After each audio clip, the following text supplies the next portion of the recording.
This is Partner Relationship Management, the ultimate channel sales podcast. Welcome to another episode of the Ultimate Channel Sales Podcast. I'm your host, Paul Bird. Our guest today has been in the partnership space for more than 15 years.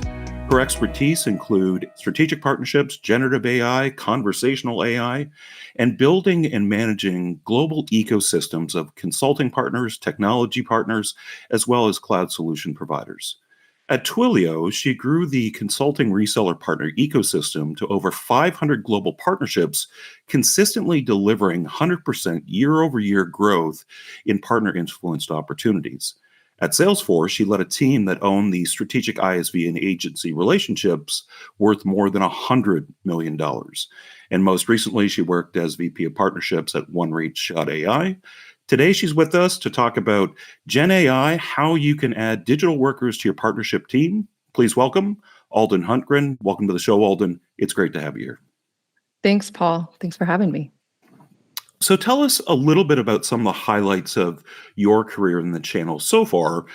Covered a lot of it, but I know there is much more. So what else should we know about you? Honestly, my the highlight has just been, I think, having a variety of experiences across a variety of partner types at amazing companies like Salesforce and Twilio and OneReach. I look at my career as a huge learning opportunity. And so being able to get in early at Salesforce and work there for almost 10 years across all of the various partners, helping partners grow from inception to, over 25 million to $100 million practices, and being on that ride with them is wow. Really exciting. And so I've loved every aspect of my career thus far. So what about your various experience with AI? Can you give us kind of a highlight reel there? Yeah, so I joined OneReach.ai about 3 months after ChatGPT took off.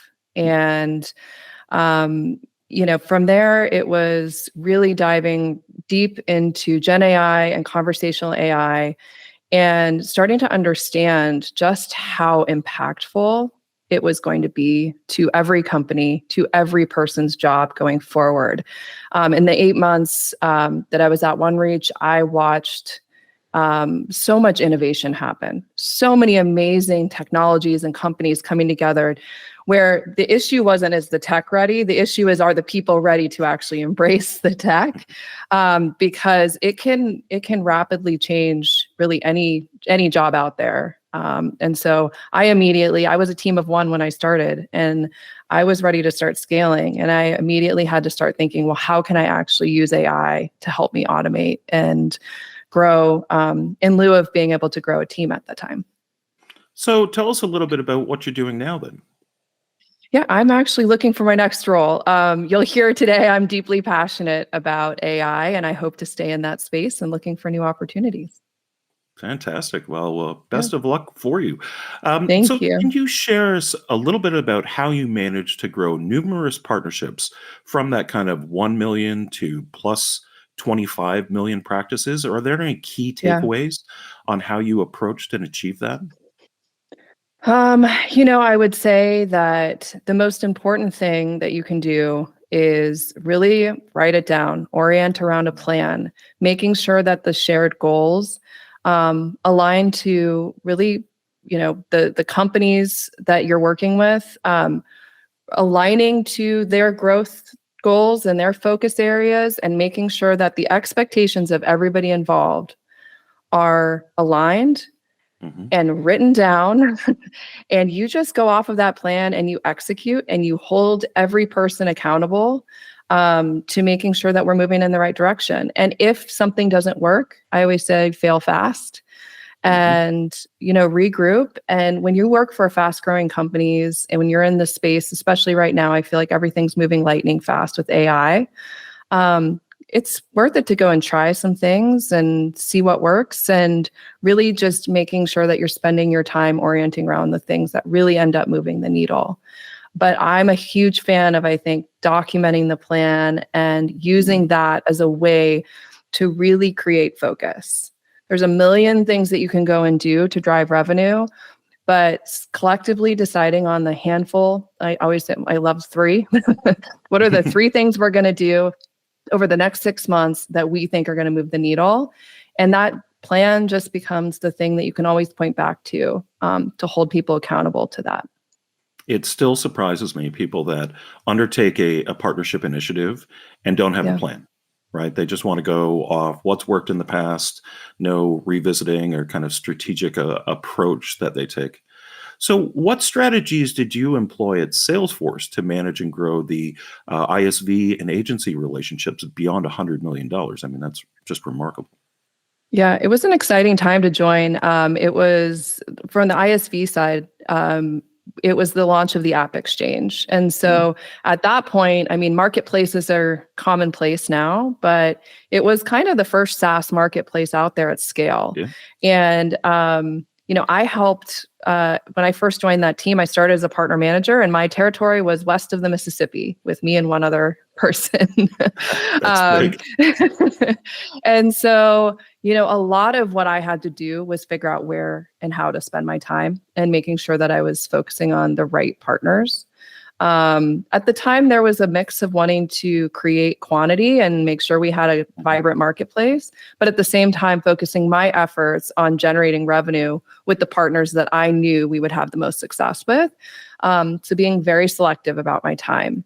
And what actually ended up happening is there wasn't a whole lot of process and operations really on that team. It was brand new. So I started creating it for myself. I started creating my reports and dashboards and customizing the way that I kind of tracked and managed my business. And the leader of the team actually asked, hey, can you take a year and step back and do this for the whole organization? Can you help us actually build out some of those ops and processes? And so I think that as a partner manager, as a partner leader, making sure that you are freeing up your people to spend their time doing the highest value activities through the automation and operationalizing some of those things that are just take a lot of time. That is, I think, one of the keys to how we were able to grow that business, spending the right time with the right partners on the right activities. And that's why I think when we think about Gen AI and where all of this is going next, that automation piece now can be supercharged to even give your team more time back to spend the time on the right activities with their partners. For sure. Now, were there any tools that you can share with us that played a significant role in your strategy? And how did you leverage those tools for partner management? Yeah, I mean, at that point, obviously working at Salesforce, Salesforce was the only company out there, doing. There wasn't a whole lot of partner tech yet, right? They had their portal technology, which I know has evolved since then. But to me, I was really methodical about how I used Salesforce. And in fact, I was responsible for building out kind of the PRM function of how the partner managers were managing their business in Salesforce. I know it's gotten much easier today because there's actual PRM software. There's thought given to how partner business needs to be tracked in CRM and portals and all of the different technologies that exist. But at the time, I was just super diligent about figuring out how I could customize Salesforce to meet the needs of a partner person, and was also a huge data and analytics fan. So I actually built out, at the time it was Einstein, I know it's Tableau now, all of the dashboards and reports that I felt like I needed to have the visibility into my business to know who to spend time with. I did that for me and then ended up rolling that out globally as well. So those became the dashboards that we used cross-functionally to be able to have that visibility that we needed. Those were the two main things, I would say. At Twilio, it evolved. Crossbeam, some of the automation of account mapping and all of that became so helpful. Sure. And then obviously some of the newer technologies around PRM and a lot of the co-marketing and partner marketing software as well has gotten a lot better. Absolutely. I was an early adopter of Salesforce. I think I stood my first instance up in 2002 or 2003. Yeah. It was a game changer. It doubled our sales within 1 year. Yeah. And we were managing a partner network at that point and had no issues whatsoever. We didn't have a portal for it. We didn't have a PRM, but it gave us insight that we never had before. So really interesting on the tools that you use. So let's switch over to the Gen AI side. Let's start with the Sure. basics. How do you think Gen AI could reshape traditional channel partnership roles? I think it will impact every role. Mhm. And I think there's kind of three ways if I think about it. Obviously, it's going to impact the partner experience. It's going Mhm. to impact the employee experience. And then what I would call organizational experience. So how cross-functionally the partner team will interact, with the sales team and the finance team and all of the different teams that we work with, both internally as well as externally. So there's a variety of partner teams that you're interacting with on a day-to-day basis as well. I actually was reading in Fortune, actually, no, sorry, it was Forbes. They said that they believe that 60% of all occupations have at least 30% automatable activities. Wow. So just imagine, again, going back to the like, if I want my people to be spending their time doing the most high value activities, taking 30% of the work off of their plate and automating it would be incredibly powerful. Hmm. And so I think zeroing in on the parts of their day and parts of the partner experience that should be automated, that doesn't necessarily need a human touch. Those things that you do over and over again, and the process really doesn't change. And it's kind of that annoying thing that maybe you have to do every week or every month or every quarter. It's a great place to start. And what Gen AI really did was it put a human face to automation. Mhm. So rather than it just being this process that you're building, you're actually able to kind of have a human touch and have some of that reasoning or the ability to update systems and data just like a human does in a way that we haven't been able to before. So there's no aspect when I think of the partner life cycle, there's no aspect of the life cycle that you couldn't start to think about how could I automate this using Gen AI. Do you think partner professionals will need to approach things more strategically now? And what's kind of skills do you think you're going to need to be a partnership professionals to kind of survive and thrive in this landscape?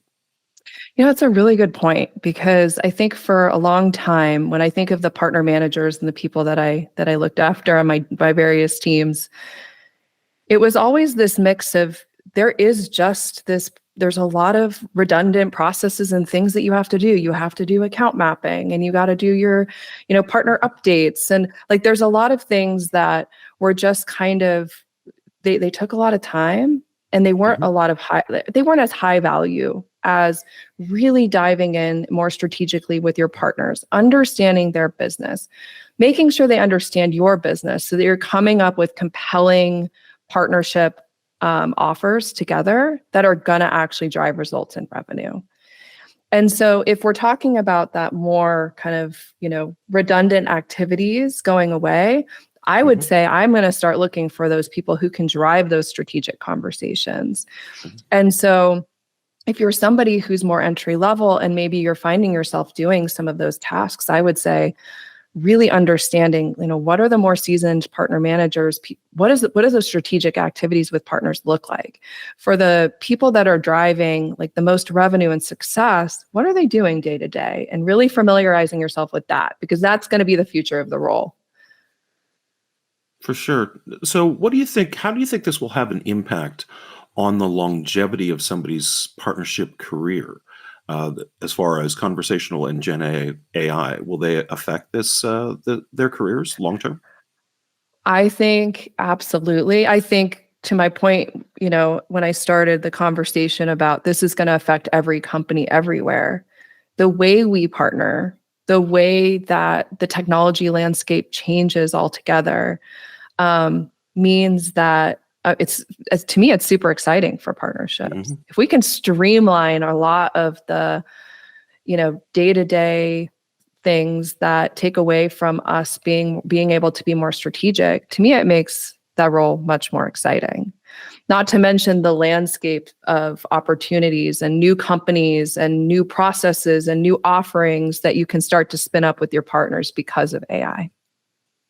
So how does that differ when we look at, what is kind of conversational AI orchestration, and tell us how that plays its role in partnerships?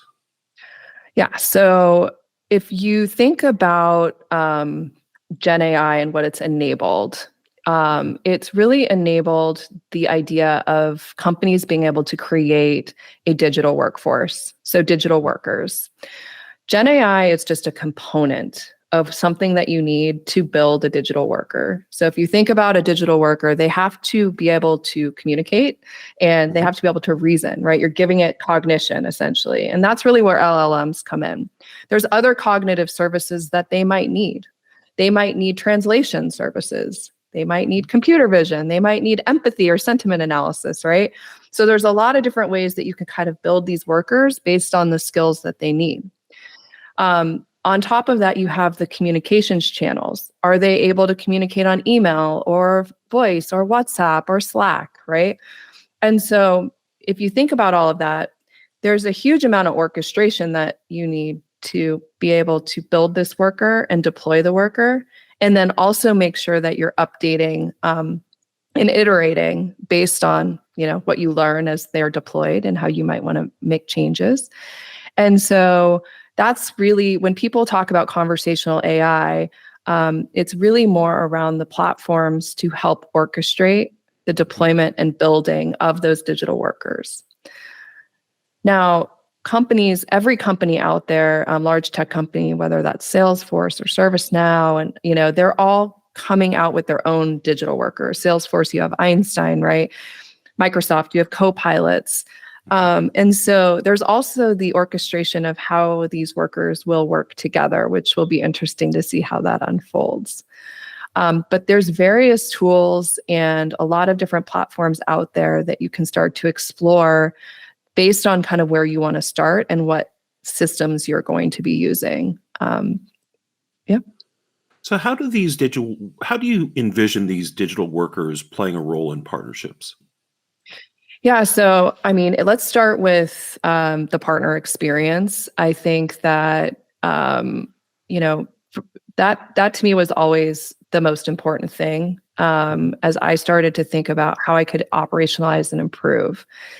It's how easy is it to do business with you? Because if you make it really hard, they're just going to go somewhere else, right? For sure. And so, the most complaints that I ever received from partners were often about redundant and cumbersome processes. And so when I think about those things that partners are having to do over and over again, deal registration, getting deal updates, who do I reach out to for what? Support tickets, just simple FAQs about, where do I go if I want to submit an MDF request? All of these things, I think, could easily be improved with conversational AI and Gen AI. And I think that there's a lot of low-hanging fruit. I mean, just FAQs alone, support tickets alone, deal registration or deal updates alone, that's actually really not that hard to deploy. So I think from the partner experience, that can be drastically improved. And I don't think partners are expecting or needing that human interaction and touch. They really just want to get to the bottom of the information that they're looking for, or easily submit the deal that they want to, that they're looking to register, or easily receive an update. They don't necessarily need that human touch that we all offer now because there really isn't an alternative. For sure. Actually, it was the first thing that Magentrix did when ChatGPT became available. Is we basically took the deal registration process, integrated it with OpenAI, and now they just email the portal, and it extracts all the information from a conversational style email and just register it on their behalf. They don't have to log in at all. Well, and that's a great point, actually, which is my number one tip for people who are like, where do I start? Is look at the technology that you have in place right now.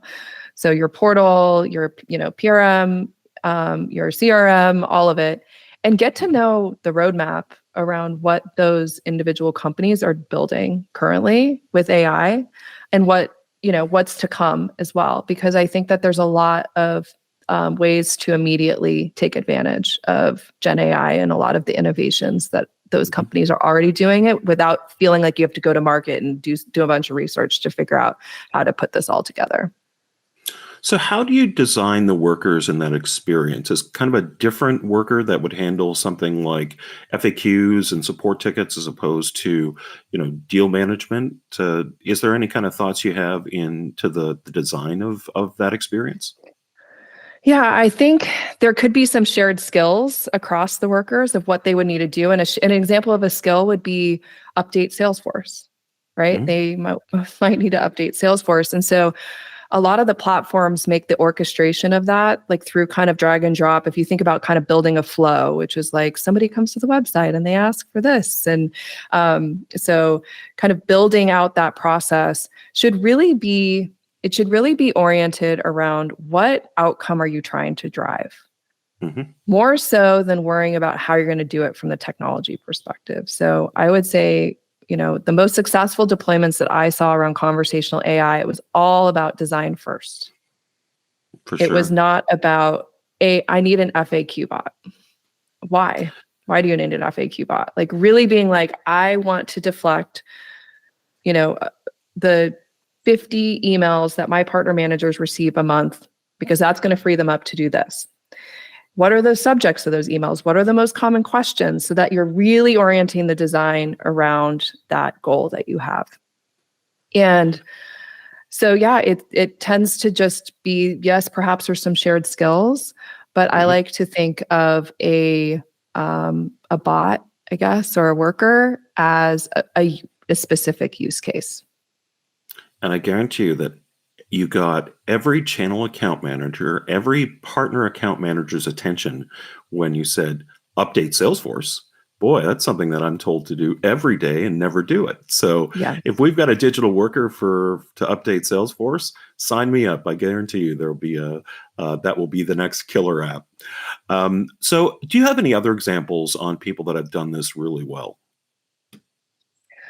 I think that the people that do it really well, they focus on uh, a couple of aspects as to like where to start. And so I think my recommendation is you sort of map out some ideas or the things that you think you would like to automate. Mhm. And I like to plot it on almost like a little magic quadrant, which Mhm. is what is going to have the biggest impact, but also how much effort will go into building Mm. that. Like, what's the feasibility of that, right? And what you can find is that you can immediately map some high value, but low, like, barrier to entry Mhm. use cases. I think FAQ is like an easy one for a partner portal, right? To be able to literally set this up where it ingests your program guide. And now all of a sudden you have a way for partners to ask questions about most likely the questions you receive most often from the partner program, the portal, training, whatever it is. It's not that hard to get something like that up and running, and it can save a huge No. amount of time.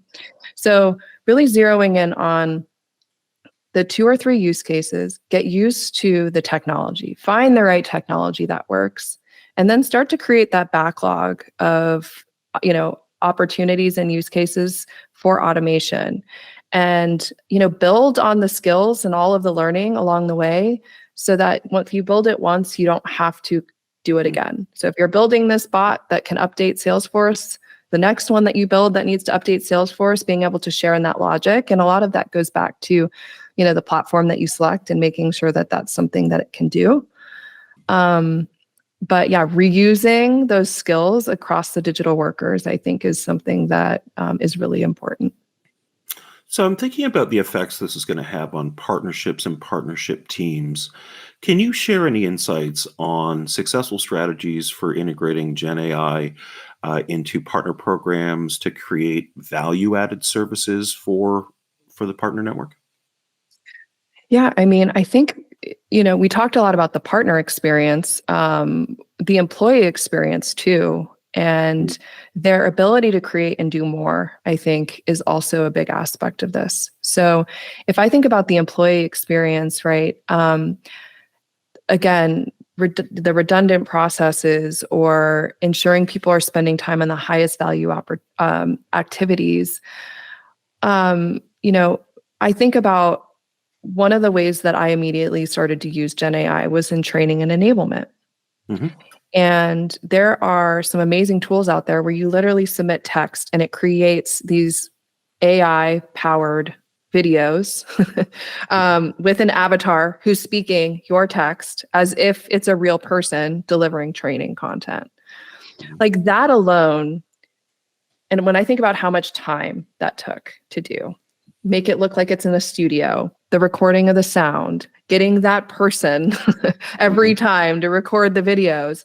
The fact that I, in like 10 minutes, can just go and do that and have a video, and it's going to be consistent, and it's going to look the same, and it's going to sound the same.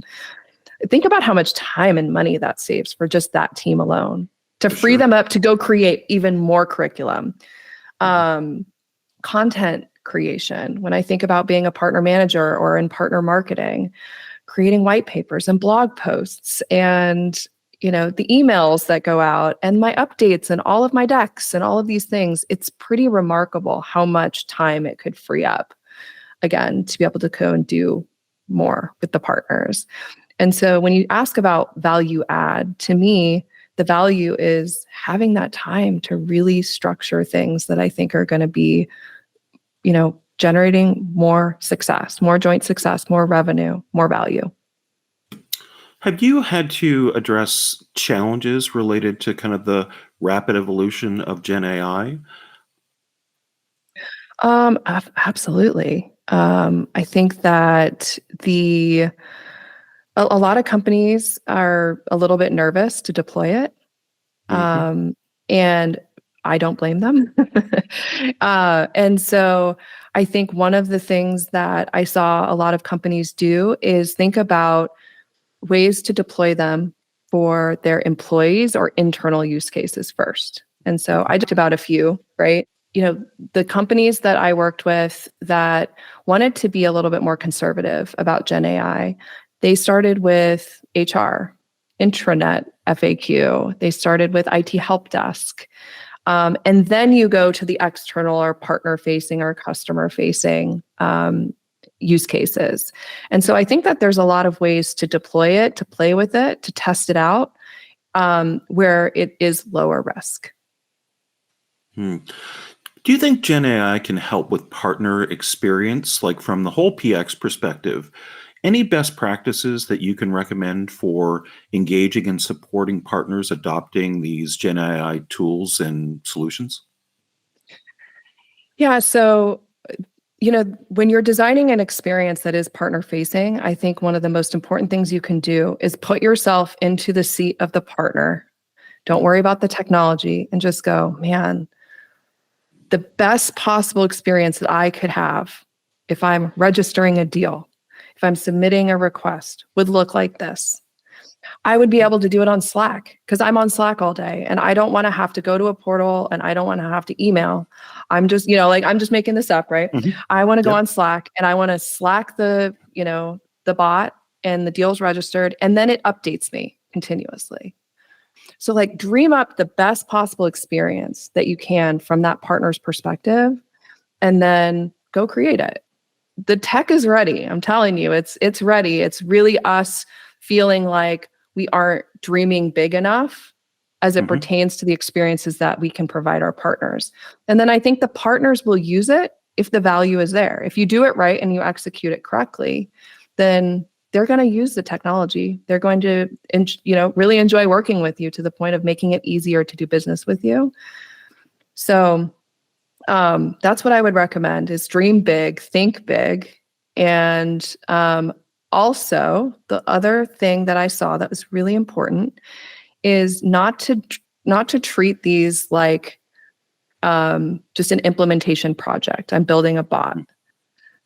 They are a worker, and you have to continue to invest in making them better. The tech is changing so quickly that there might be some really cool ways to continue to innovate around what you've already built. So it's not like this one and done, okay, we've deployed the FAQ bot, it's done. How can we continue to make it better? Mm-hmm. For sure. Invest in your employees, whether they're digital or not.